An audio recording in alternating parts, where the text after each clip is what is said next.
all my smart viewers. I hope that you're having a great day.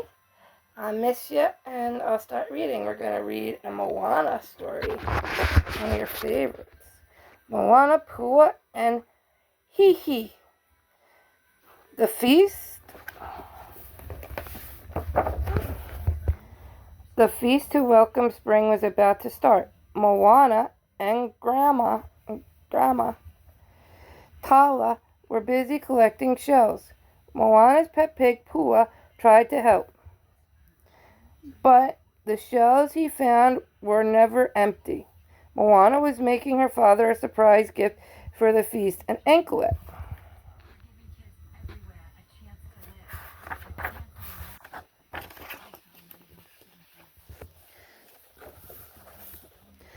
Moana strung a final shell onto the anklet, finishing it just then. Heihei, the foolish village rooster, ran by them wearing a part of a coconut on his head. Silly heihei, Moana said, removing the coconut. Heihei turned and started pecking at Grandma's feet. You've no more brains than a grain of sand, said Grandma, shooting him away, but he just started pecking the sand instead.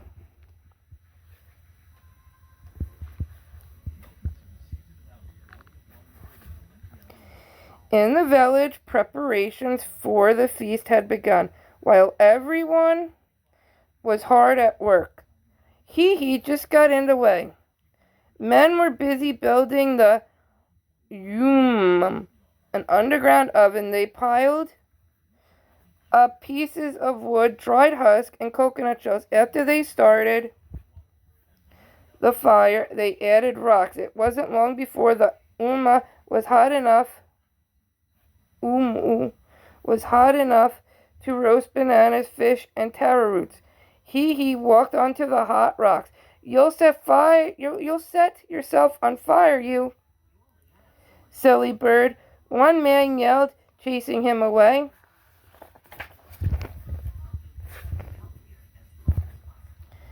Heihei ran away and stepped on a partially finished platter woven from pandan leaves. His tiny foot got trapped, but he didn't even notice as he dragged the large platter behind him. Grandma Tala tried to catch him, but as she reached for him, she slipped on the platter. Fortunately, Moana was there to catch her. In all the commotion, neither of them noticed that Moana had dropped the anklet. It landed around Heihei's neck, and he dashed away. Oh no. That is it, Grandma Tala said. She wasn't giving up. She grabbed the hand-woven leaf basket and in one full swoop trapped Heihei and cinched the basket shut. He hadn't seen her coming. He was too busy pecking at a rock, but Grandma had been so focused on catching the rooster that she hadn't seen the anklet around his neck.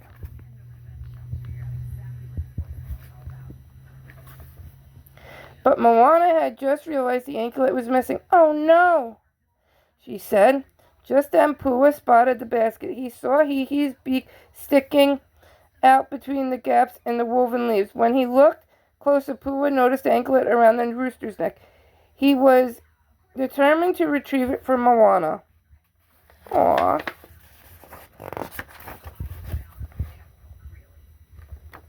But first, Pua had to open the basket. He rolled it over and over, but that didn't work. Then Pua put the basket on top of a stick.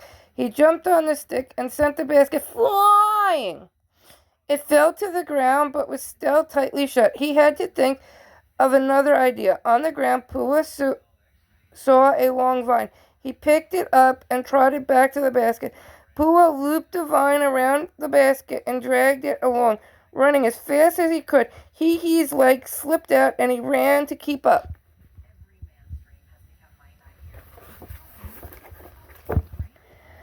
Pua pulled the basket past some villagers because Heihei had continued to peck and peck. His head stuck out through another hole he had made. They passed, you know this word? Correct. A man cutting breadfruit. When he sliced it in half, a tasty chunk flew right into Heihei's mouth.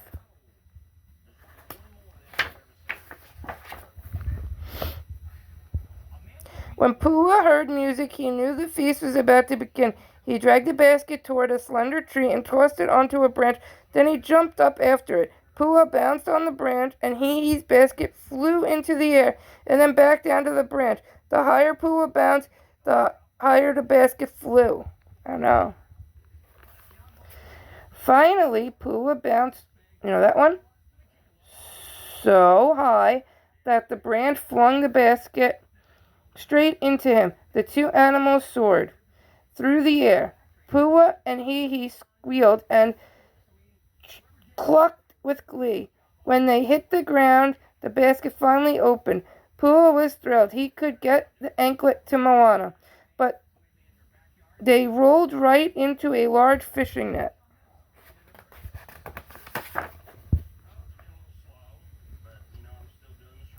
And they tumbled right up to Moana.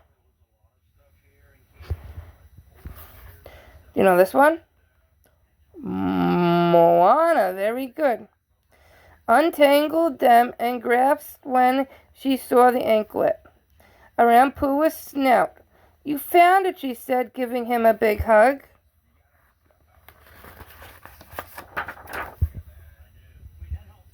Later that evening, Moana gave Chief Tui the anklet. I love it, he said. As Moana and her father hugged, Pua heard a strange sound.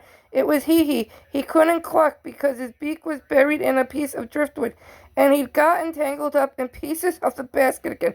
Fortunately, Pua was ready to help him again. That was a nice story. Okay, I love you. I'll read you another. Finding Nemo night games. Nemo was enjoying the perfect afternoon. He was playing tag with his octopus friend, Pearl. The two friends chased each other from sponge bed to sponge bed. Tag, you're it. Pearl giggled as she tapped Nemo on the back. Bet you can't catch me. Nemo flipped his fins faster and chased Pearl past the edge of the sponge bed. He was just about to tag her when he spotted something tall and wide up ahead. What is that? He shouted, pointing a fin over Pearl's head. Nemo swam toward the looming object. It seemed to wave at them in the gentle current. Wait for me, Pearl called out, getting closer. Nemo yelped with excitement. It was a huge seaweed bed. The bed was a giant maze of green and red seaweed. Some spots were almost too dense to swim through, while others formed small pockets of open space. Pearl and Nemo had never seen it before.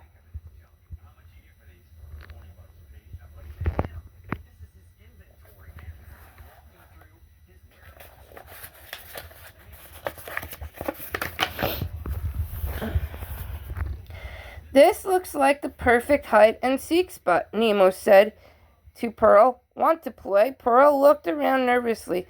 The sea had started to turn dark. I would love to, Nemo, but I think we should head home. It's getting late, and both our dads will be wondering where we are. Nemo realized Pearl was right. It was time to go home for the night. When Nemo got back to his sea anemone, his father was waiting. They had dinner, and Nemo told him all about his afternoon playing with Pearl and finding the seaweed bed. That sounds like a neat place, Marlin told his son, but now it's time for bed. Aw, come on, Dad, Nemo protested. Can't I just stay up a little bit longer? Marlin shook his head. Try to get some sleep, son.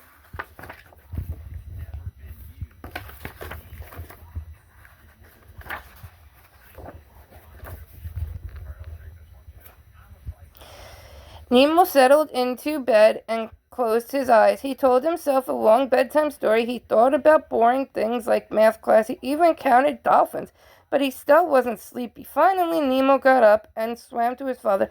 Dad, I can't fall asleep. I've tried, but I just can't. So I was thinking. Marlin looked up at his son. He had a pretty good idea what Nemo had been thinking. What exactly were you thinking, son?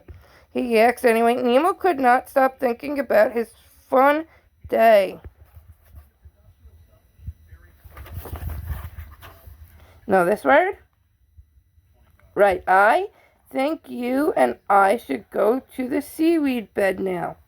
That way, you'll know it's safe, and I can go there tomorrow and play with my friends. I promise when we get back, I'll go right to bed, please. Nemo begged. Marlin looked at his son's hopeful face. Seeing the seaweed bed for himself did seem like a good idea. All right, he said finally. Let's go. Take a look at this new find of yours. Yes, Nemo shouted, flipping over in excitement. Let's go. As Marlin and Nemo swam through the reef, Nemo realized he was glad to have his father with him. Squinting, Nemo looked for the seaweed bed, but in the dark it was impossible to see anything.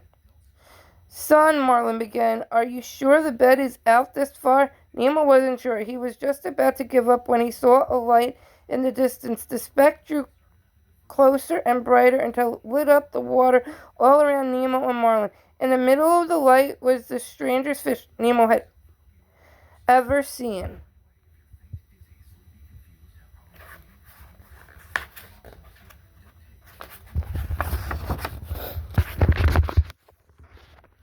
The new fish had giant lights under her eyes. Hi, I'm Nemo. Nemo stammered, amazed. Hi, the other fish said. I'm Lumen. It's nice to meet you, Lumen, Marlin said. I'm Nemo's dad. How come we've never seen you before? Lumen fluttered around, causing her light to waver and flicker. My family and I are nocturnal, she said. We swim and play at night, while everyone else is sleeping. Dad and I are being nocturnal too, Nemo said. We're looking for this big seaweed bed I found this afternoon. Do you know where it is? You bet I do, Lumen said. That's where I live. Follow me.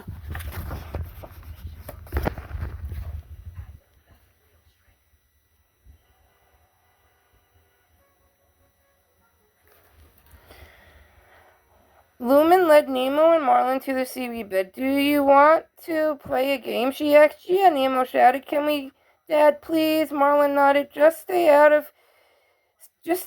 out here in the open, he said. I'm going to go have a look around. While the kids played, Marlin explored the seaweed bed to make sure it was safe. Behind him, he could hear his son counting down from 100. Don't peek, Marlin heard Lumen shout as she swam off to find a good hiding place.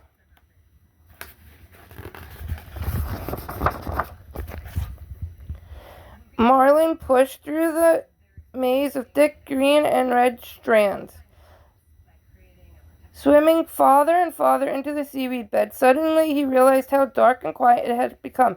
He could no longer hear Nemo or see Lumen's light. Marlin spun around. He had no idea where he was. All he could see was seaweed. He was lost. Oh no. Nemo, he shouted. Nemo, where are you? But there was no answer. Flipping his fins, Marlin tried to find his way out. Just when he was beginning to think he would be stuck in the seaweed bed forever, Marlin spotted a faint light in the distance. Following the light, Marlin made his way through the seaweed until he finally hit the open water. There, right where he'd left them,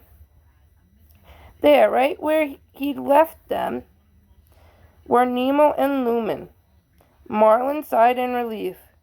Dad, Nemo said, there you are. We didn't know where you'd gone. Don't you know better than to go swimming off by yourself in the dark?" Marlin smiled. "I guess I should have followed my own advice." Nemo gave Marlin a hug. "I'm just glad we found you, Dad." Together the two said goodnight to Lumen. As they swam home, Marlin yawned. Nemo looked at his father. "When we get home, I think you should go right to bed, Dad," Nemo said with a teasing look in his eye. "You've had more than enough adventure for one day." Right? Everybody has to listen to the same advice. Not one person different than the other. Alright, I love you. I miss you.